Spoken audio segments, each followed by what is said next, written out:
នោះវាពិតជាដូចជាយូរ៉ូណាស់នោះច្បាស់ជាពិធីមង្គលការដែលយើងបានជួបនៅលើផ្លូវមុននេះហើយរស់នៅក្នុងផ្ទះចាស់បែបនេះពួកគេច្បាស់ជាគ្មានពាក់ព័ន្ធអ្វីជាមួយថៅកែនោះទេខ្ញុំចង់ឃើញថាតើវាពិតជាJQរៀបការមែនឬអត់ចាំខ្ញុំផងខ្ញុំនឹងទៅដល់ច្រកចូលភូមិភ្លាមJQពិតជាឯងរៀបការមែនតើអញ្ចឹងនេះគឺជាJQដែលធ្លាប់ភ្ជាប់ពាក្យជាមួយខ្ញុំតាំងពីដំបូងនាងមើលទៅមានរបៀបរៀបរយជាងយូរ៉ូនោះឆ្ងាយណាស់ឯងឈប់នៅនឹងភ្លាមខ្ញុំកំពុងនិយាយជាមួយឯងមិននៅទេអីថ្លង់មែនទេលេងឆ្កែល្អមិនខំស្ទាក់ផ្លូវទេសំមុខហើយមិនអនុញ្ញាតឲ្យឯងទៅទេតើមានរឿងអ្វីឲ្យប្រកាសទៅពន្យល់ឲ្យច្បាស់មកឯងច្បាស់ជារៀបការកាលពីសប្តាហ៍មុនហើយតើហេតុអ្វីបានជាថ្ងៃនេះរៀបការម្ដងទៀតទីនេះមិនមែនជាផ្ទះរបស់គ្រួសារជីទេវាមិនមែនជាកន្លែងដែលឯងត្រូវមកបង្កប់បញ្ជាខ្ញុំនោះទេឯងខ្ញុំជាបងស្រីរបស់ឯងណាមិនក៏ឯងហ៊ាននិយាយជាមួយខ្ញុំបែបហ្នឹងល្អណាស់អញ្ចឹងក្នុងនាមជាបងស្រីថ្ងៃនេះខ្ញុំនឹងប្រដៅឯងឲ្យដឹងពីរបៀបរស់នៅខ្លះលេងខ្ញុំយោពមយូរ៉ូតើអូនមិនអីទេខ្ញុំខឹងណាស់ជើមីងសួនឆៅមីងឈ្វាន់វីនាងឲ្យងាប់ទៅវីខ្ញុំមែនទេជើមីងសួនតើឯងហ៊ានឬខ្ញុំជើមីងសួននាងកំពុងធ្វើបាបប្រពន្ធបងហើយណាមនុស្សអប្រយោជន៍មិនក៏ឈោថ្មឹងនៅនឹងអាស្រីឈួតចាំតែខ្ញុំបង្វិលលុយនាងអស់ខ្ញុំនឹងលែងលះនាងភ្លាមថ្ងៃនេះឯងមកភូមិប៊ីនហៃបាញ់ហេគឺដើម្បីមករកប្តីខ្ញុំមែនទេ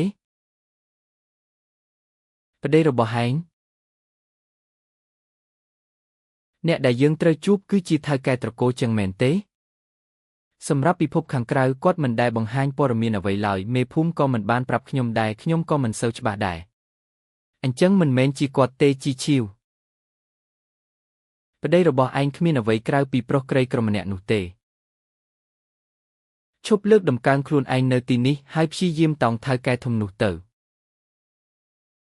មិនថាប្តីខ្ញុំក្រឬមានទេចាំមើលពេលពួកគេត្រឡប់មកវិញជាមួយថ្លៃទឹកដោះដ៏ច្រើនសន្ធឹកសន្ធាប់នោះឯងនឹងដឹងដោយខ្លួនឯងមិនខានលោកមេភូមិសៀវស៊ឺជាវសឹកមើលឲ្យលឿនឡើងរបស់ទាំងនេះផ្ញើមកដោយអ្នកភូមិដែលឯងធ្លាប់ជួយពីមុនដែលពួកគេមិនអាចត្រឡប់មកចូលរួមការងារការទាន់ពួកគេនិយាយថាឯងមិនខ្វះខាតអ្វីទេដូច្នេះពួកគេគ្រាន់តែផ្ញើរបស់ទ្រព្យទាំងនេះទុកជាថ្លៃទឹកដោះសម្រាប់ជីឈីវប៉ុណ្ណោះបងស្រីតើយើងគួរទទួលយករបស់ទាំងនេះទេទោះបីជារបស់ទាំងនេះមិនសូវមានតម្លៃសម្រាប់អ្នកភូមិដែលផ្ញើមកក៏ដោយប៉ុន្តែដោយសារមានថ្លៃទឹកដោះច្រើនបែបនេះយើងគ្មានកន្លែងទុកនៅក្នុងផ្ទះទេទោះបីជាគ្មានកន្លែងទុកក៏ត្រូវតែទទួលដែររបស់មង្គលការបើប្រកូលទៅវិញវានឹងនាំព្រោះមិនល្អឡើយសៀវស៊ឺអ្វីដែលឯងធ្លាប់ជួយអ្នករាល់គ្នារកបានកាលពីមុនគឺមានតម្លៃច្រើនជាងនេះឆ្ងាយណាស់ឥឡូវនេះរបស់ទាំងនេះគ្មានអ្វីធំដុំទេយល់ព្រមអញ្ចឹងដំបូងយើងសែងរបស់នៅក្នុងប្រអប់ទាំងនេះទៅផ្ទះសិនទៅទោះជាយ៉ាងណាទុកពួកវានៅទីនេះគឺមិនសមរម្យទេខ្ញុំប្រាប់ឯងចុះជីឈីវតាំងពីរៀបការចូលមកជនបទតើខួរក្បាលឯងប្រែជាល្ងងបែបហ្នឹងតាំងពីពេលណាឯងស្ទើរតែដូចមនុស្សជនបទទាំងនោះបេះបិទហើយមិនក៏ឯងហ៊ានទេកំភ្លៀងខ្ញុំឯងសុំតែត្រូវគេវាយហើយព្រោះមើងងាយមនុស្សជនបទម្យ៉ាងទៀតថ្ងៃនេះឯងមកជនបទដើម្បីរកមនុស្សរកស៊ីជាមួយមែនទេឯងក៏មិនខ្ពង់ខ្ពស់ជាងគេប៉ុន្មានដែរអ្នកដែលយើងកំពុងស្វែងរកគឺអ្នកដែលបានអភិវឌ្ឍភូមិនេះជាថៅកែនៅពីក្រោយខ្នងគាត់ខុសពីមនុស្សនៅក្នុងភូមិនេះគាត់ប្រហែលជាកំពុងរស់នៅលាក់ខ្លួននៅក្នុងភូមិនេះក្នុងភូមិគ្រឹះណាមួយភូមិគ្រឹះណាមួយនិយាយទៅផ្ទះចាស់នេះពិតជាត្រូវការជួសជុលឡើងវិញមែនខ្ញុំនឹងពិភាក្សាជាមួយប្តីខ្ញុំនៅពេលក្រោយប្រញាប់នាំយើងទៅជួបមេភូមិទៅឯងច្បាស់ជាដឹងថាគាត់នៅណាហើយត្រូវហើយកុំឲ្យខាតពេលការងារសំខាន់របស់យើងប្រញាប់ឡើងការងារសំខាន់មែនទេបើនិយាយពីការងារសំខាន់តើយើងមិននិយាយពីការងារសំខាន់របស់គ្រួសារចៅរបស់ឯងវិញទៅតើនាងចង់មានន័យថាម៉េចជីយូរ៉ូតើឯងចង់ដឹងពីគោលបំណងរបស់ចៅមីងសួនក្នុងការរៀបការជាមួយឯងទេ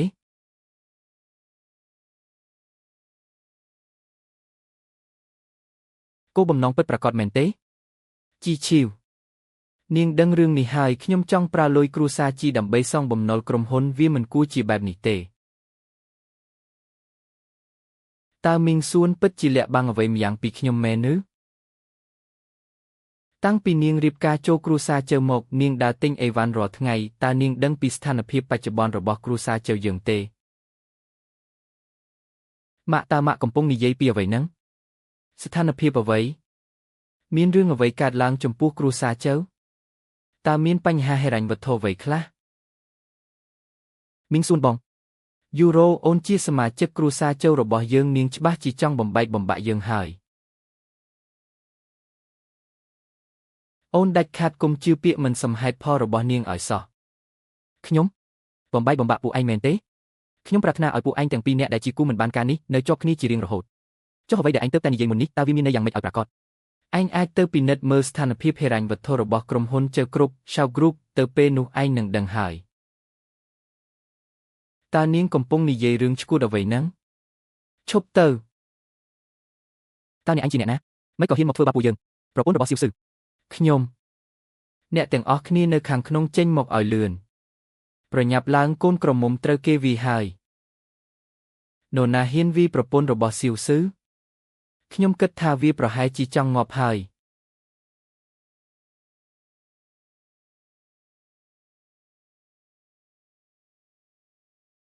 មីងសួនតើយើងគួរធ្វើម៉េចឥឡូវនេះមើលទៅមនុស្សទាំងនេះមិនងាយស្រួលទប់ទល់នោះទេមុននេះបងឯងជាអ្នកចង់វាយជីឈីវតើខ្ញុំមិនបានប៉ះពាល់នាងសំបីតែបន្តិចនាងមិនក៏ទម្លាក់កំហុសគ្រប់យ៉ាងមកលើខ្ញុំបែបនេះ